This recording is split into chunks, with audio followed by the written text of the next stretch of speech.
Students, in your surroundings and in your daily life, you see various changes occurring. For example, growing of trees, burning of paper, formation of omelette from an egg, formation of paneer from milk, formation of flour from the grains, baked roti from a dough, or formation of water vapor from water, etc. So, the changes can occur everywhere at any time.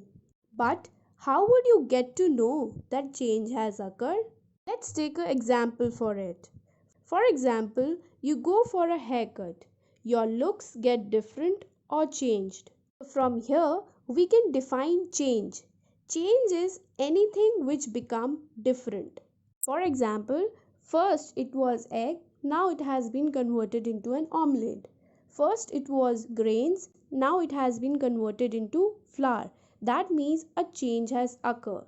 So whenever you see something has been different, you can say a change has occurred. Everything around us is called a matter.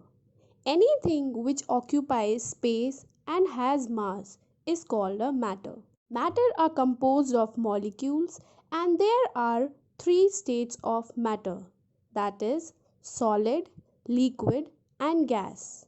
And each matter has its different properties. Now in your daily life and in your surroundings, you see various changes occurring. For example, iron getting rusted, milk becoming sour, burning of wood, growing of nails, etc. But how we can classify these changes? What are the different types of changes? Now let's see what are the different types and how we can classify the changes that occur in our surroundings. So we can broadly classify the changes occurring into physical and chemical changes.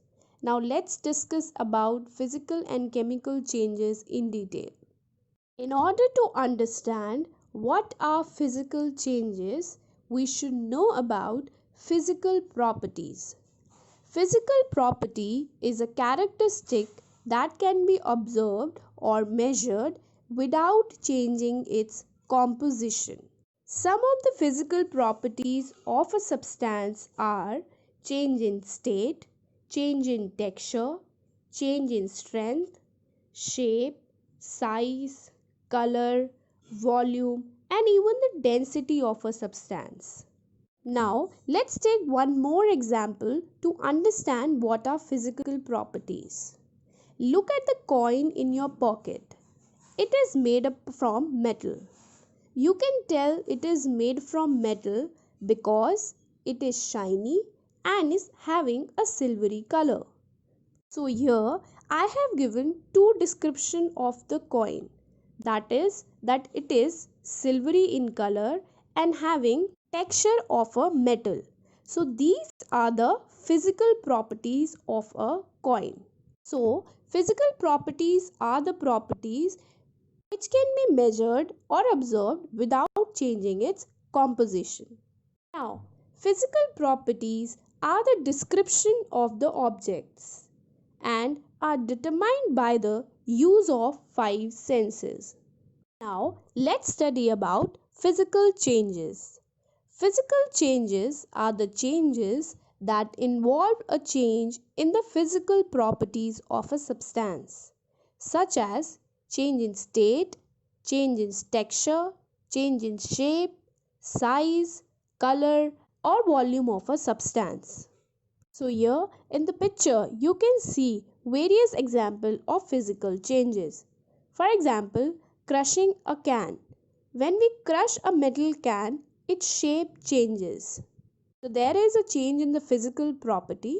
So we can say that crushing a can is a physical change. Similarly, melting of ice cubes. So when the ice cube melts, even the state and size changes. That means we can say there are change in physical properties of a substance. That means it is also a physical change. So whenever there is change in the physical property of a substance, we can say that a physical change has occurred. Let's discuss the characteristics of a physical change. Number 1. Only the physical properties of a substance change during a physical change.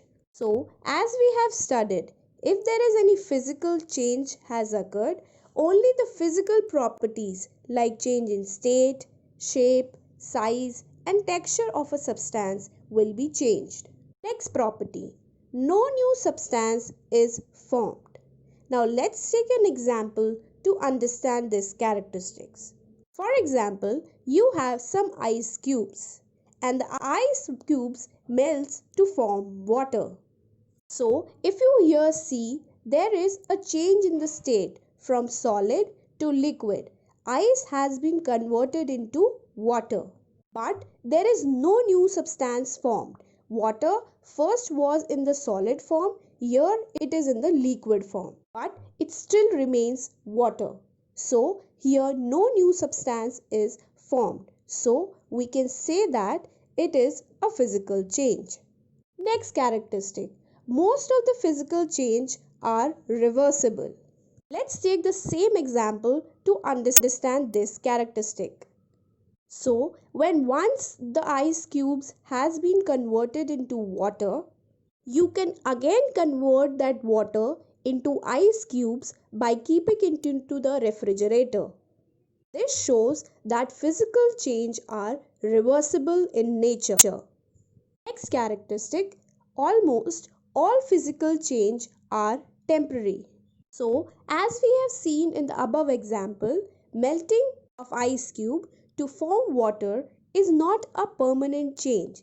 It is temporary and can again be formed ice cubes. So, these were the characteristics of your physical change.